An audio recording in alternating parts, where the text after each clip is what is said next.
Yun mga boss, nandito po tayo sa Calamba, Laguna. So, may inayos tayong Aerox version 2, tapos na natin yan. So, ang problema ng mga bossing, kahit patayin sa susi, nag-on pa rin yung motor. So, nasolve na natin mga boss. Ang problema is yung alarm. So, binaklas natin yung mga boss. And then, ito na mga Honda Click mga bossing, magka-convert tayo ng tie switch.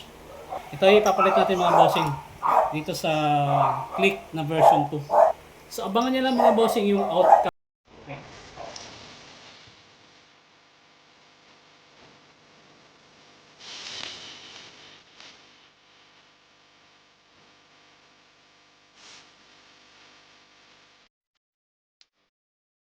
Yan mga boss, tapos na tayo mag-rewiring dito sa Honda Click. So, tapos na tayo mag-convert mga bossing. So, ito na siya. Nakabit na natin yung left and right switch dito para sa Honda Click. Okay.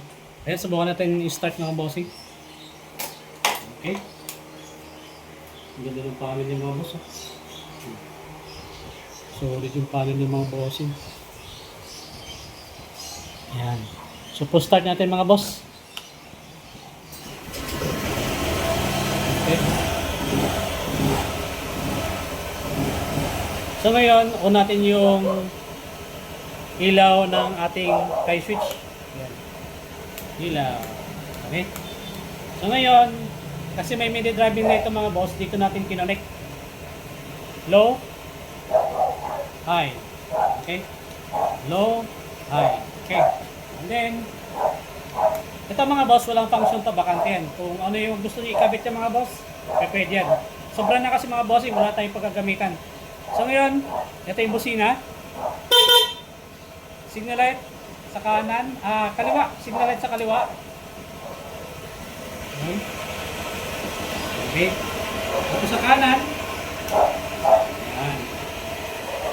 Tapos, hazard mga boss. Hazard.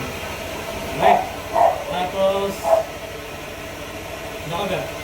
Ayan low na ating headlight. Ito. Ayan low mga bossing. Low, high.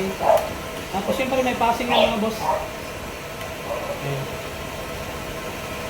Doon yan sa inlet. Okay. So yun lang mga bossing. Kung gusto niyo matutunan kung paano mag-convert itong mga boss sa Honda Click, meron tayo sa YouTube. Like Motoring. Alright.